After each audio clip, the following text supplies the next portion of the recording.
If your life feels like a long pattern of walking alone, not because you chose it, but because people keep disappearing, listen carefully. This isn't about loneliness. It's about a repetition you couldn't stop.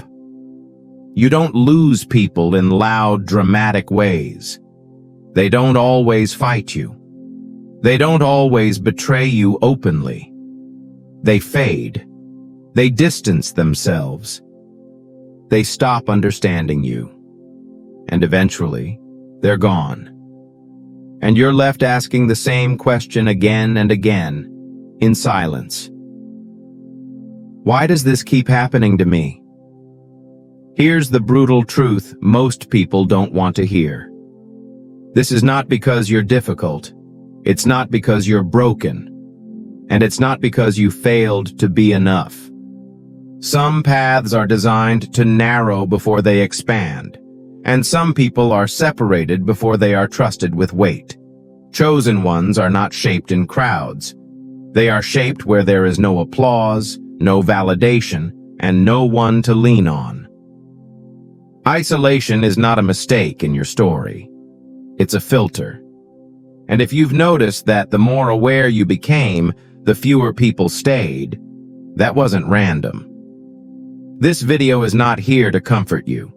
It's here to explain why your path keeps demanding that you walk it alone. Stay with me. Before you turn this off, hear this clearly. This video is not here to tell you that everything will suddenly get easier. It's here to tell you why it had to be this way. Because if you are a chosen one, walking alone is not a phase you accidentally fell into. It's a pattern with a purpose. And in the next few minutes, I'm going to explain something most spiritual spaces avoid saying out loud. I'm going to show you why connection is often taken from chosen ones first, not later, not after success, but at the beginning. I'll explain why the people you expected to stand beside you often become the ones who leave the fastest. Why support disappears right when you need it most. And why trying harder to keep people usually makes the separation worse. There is a specific reason for this. And if you don't understand it, you'll spend years blaming yourself for something that was never your fault. Later in this video, I'm going to break down what isolation is actually training inside you, and why authority cannot be formed while you are still surrounded by comfort. I'll also talk about the dangerous mistake many chosen ones make during this phase, either numbing themselves in isolation or begging the wrong people to stay. And before this video ends, you will know exactly where you are on that path and what this season is demanding from you next. This isn't motivation, it's orientation. And if you've been walking alone longer than you can explain, this will finally make sense of it. Here is the first truth you need to understand, even if it's uncomfortable. Being chosen does not mean being included. It means being separated. Most people misunderstand this part because they confuse blessing with belonging. They think if something is meant for them, it should feel warm, welcoming, and supported. But chosen paths don't work like that. From early on, many chosen ones notice a quiet pattern. They feel different in their own families. Not rejected loudly, just misunderstood. Their questions go deeper. Their silence lasts longer. Their presence feels heavier in rooms that prefer things light and predictable. So they learn to adjust. They blend in when they can. They shrink certain parts of themselves just to keep peace. But no matter how hard they try, the separation keeps happening. This is because chosen ones carry awareness that disrupts unconscious systems. Families, friend groups, workplaces, these are systems.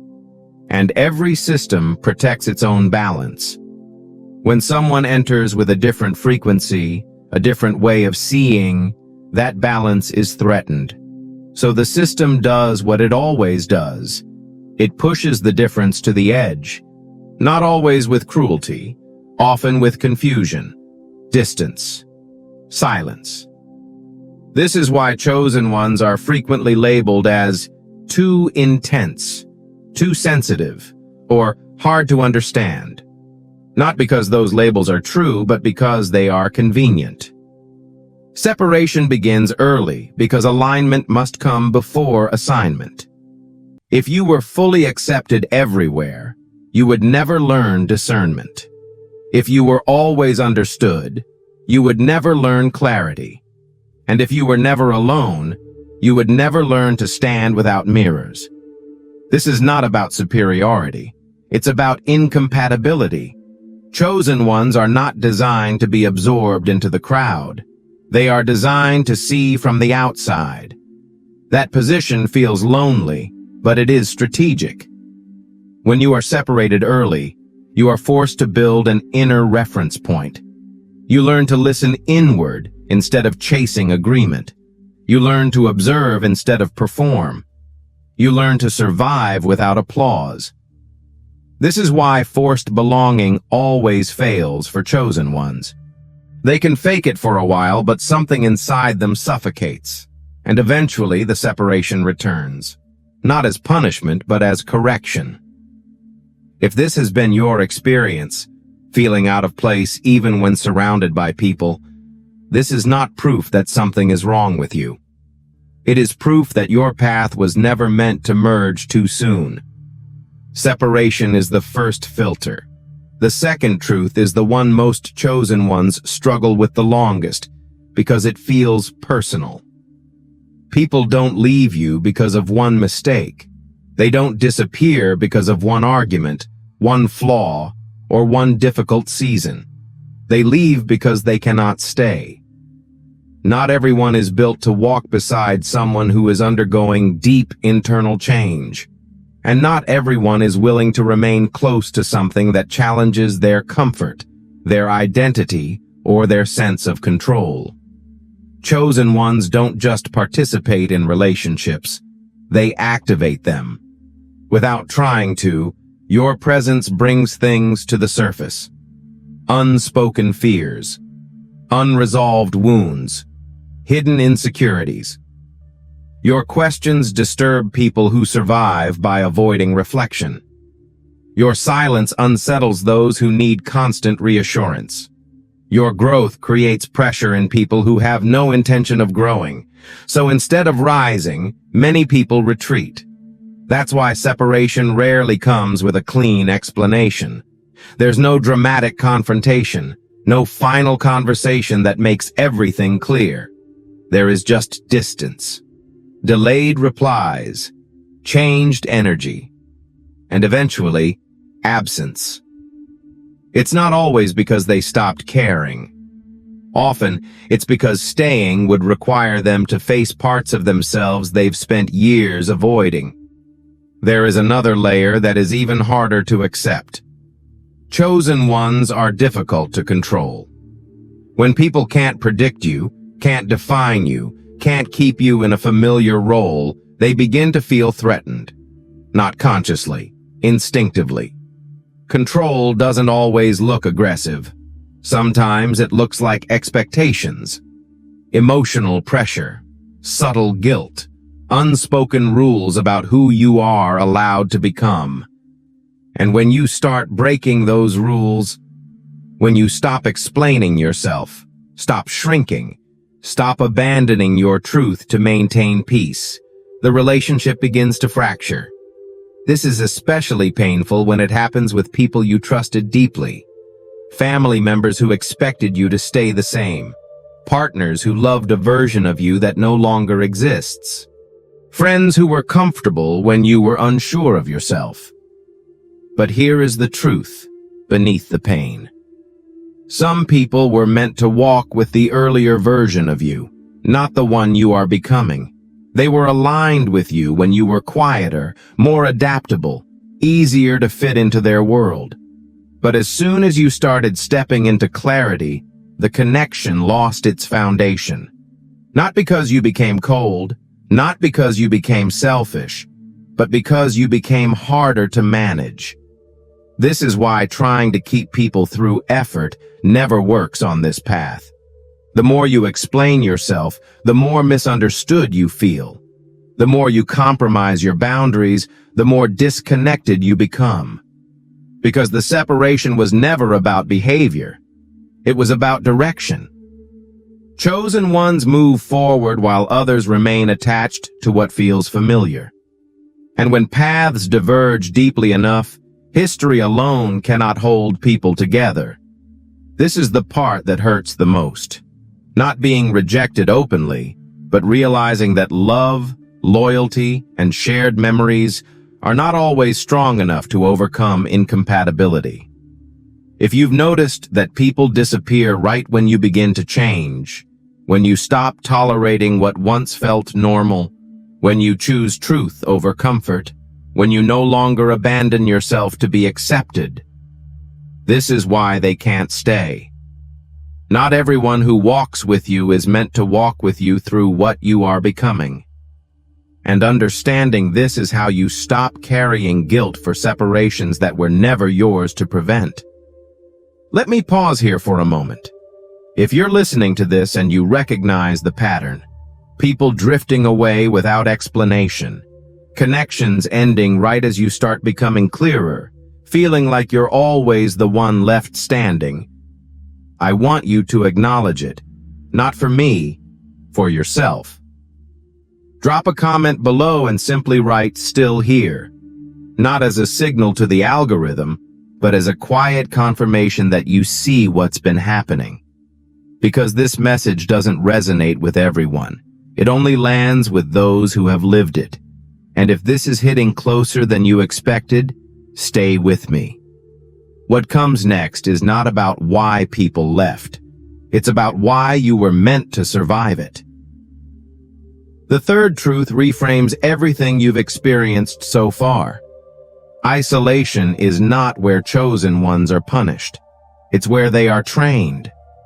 God does not prepare people with weight in environments full of noise, approval, and constant reinforcement.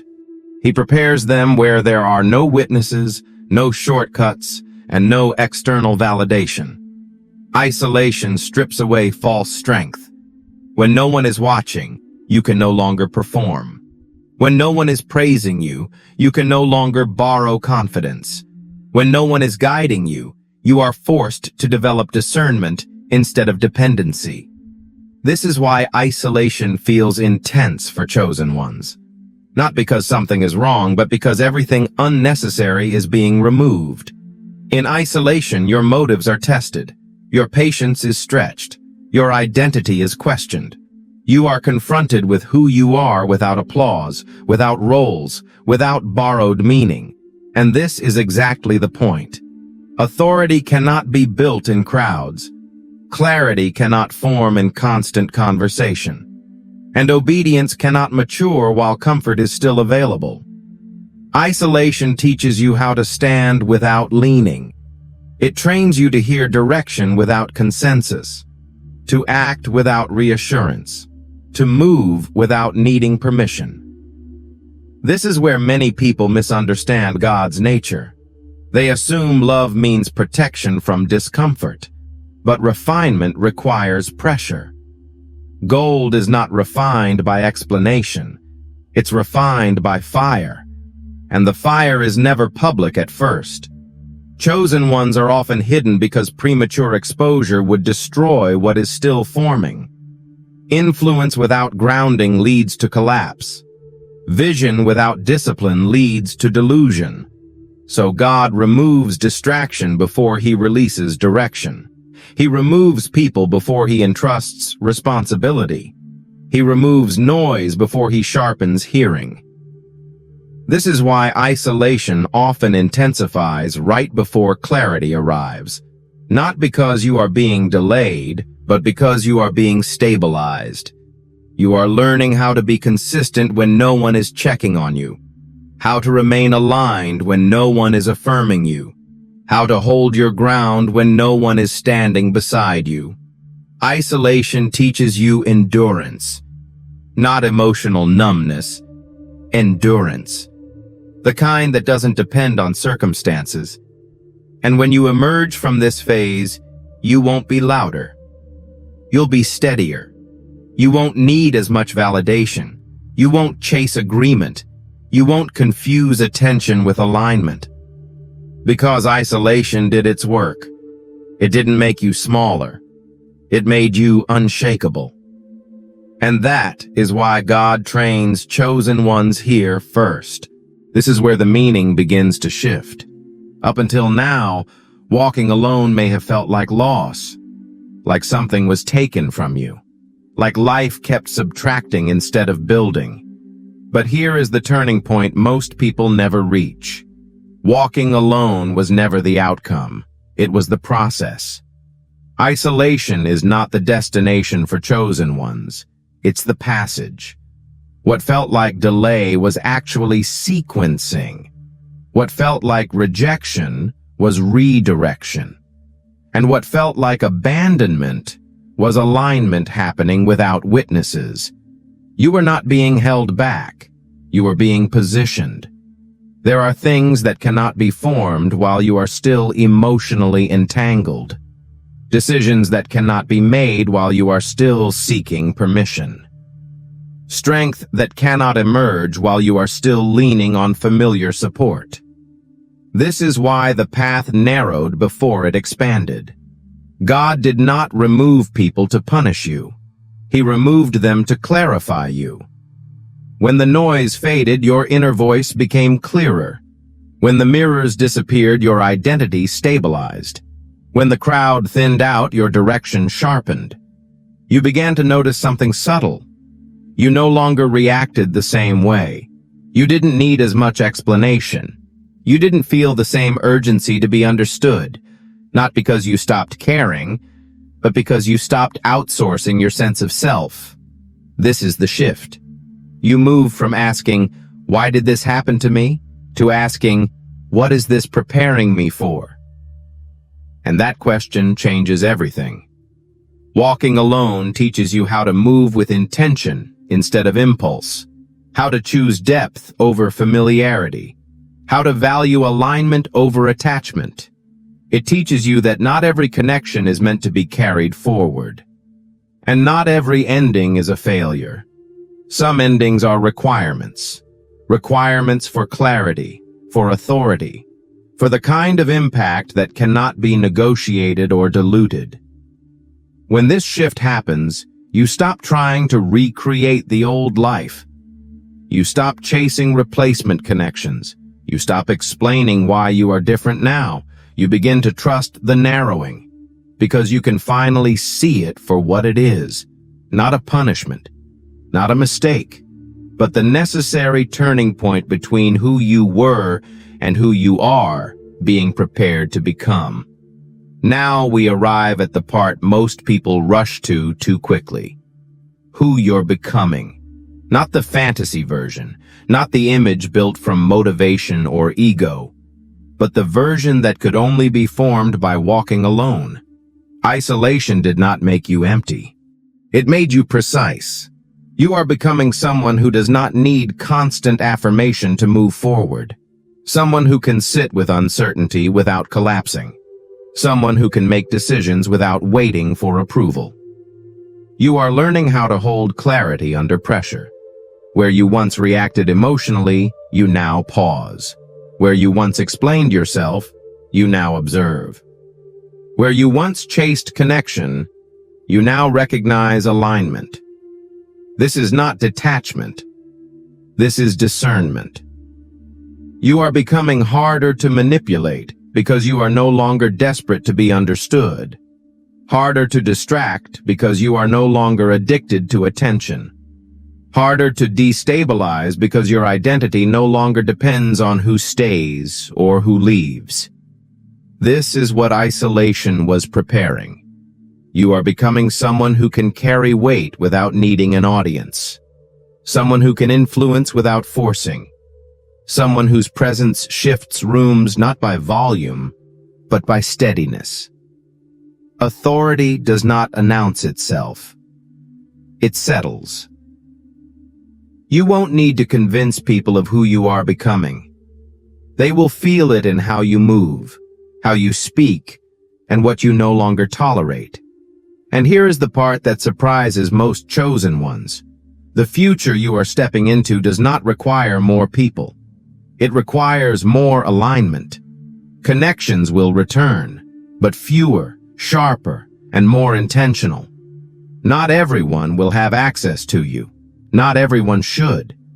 Because you are becoming someone whose energy sets standards, not someone who adjusts themselves to fit into broken dynamics. You are becoming a person who understands that solitude was not a lack of love, but a preparation for responsibility. This is why the earlier versions of your life could not follow you here. They were built for survival. This version is built for stewardship. And when you look back, you will realize something quietly powerful. Walking alone did not make you weaker. It made you capable. Capable of standing firm. Capable of choosing wisely. Capable of carrying what is coming next without losing yourself in the process. Before this video ends, there is a warning you need to hear. Isolation is a training ground. But if misunderstood, it can become a trap. Many chosen ones fail here, not because they are weak, but because they drift into one of two extremes. The first is numbing isolation. You begin to confuse solitude with superiority. You detach instead of discerning. You stop trusting not because you're wise, but because you're afraid of being hurt again. You tell yourself you don't need anyone. But underneath that belief is unresolved bitterness. This path hardens you, and hardness blocks clarity. The second extreme is desperate attachment. After too much loss, you start lowering standards. You tolerate misalignment just to avoid being alone. You explain yourself too much. You shrink your boundaries to keep people comfortable. This path drains you, and exhaustion clouds judgment. Both extremes lead away from what isolation was meant to build. Discipline is the middle path. Discipline means learning how to be alone without becoming closed. It means allowing space without turning it into a fortress. It means choosing connection intentionally, not emotionally. Discipline looks like consistency when no one is watching. Clear boundaries without hostility. Movement without urgency. Chosen ones are not trained to disappear from the world. They are trained to re-enter it with clarity. Isolation is not meant to define you. It is meant to prepare you. And preparation requires restraint, awareness, and self-command. Without discipline, isolation becomes stagnation. With it, isolation becomes power under control, and that distinction will determine what happens next. Here is the final truth. Walking alone was never meant to break you.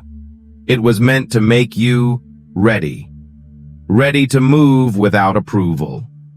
Ready to choose alignment over familiarity.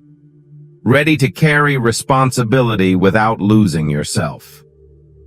If you've stayed with this video until now, you're not here by accident. This message isn't for everyone. It's for those who can sit with uncomfortable truth without needing it softened. If this resonated, don't rush past it. Leave a comment below and write, "I understand now."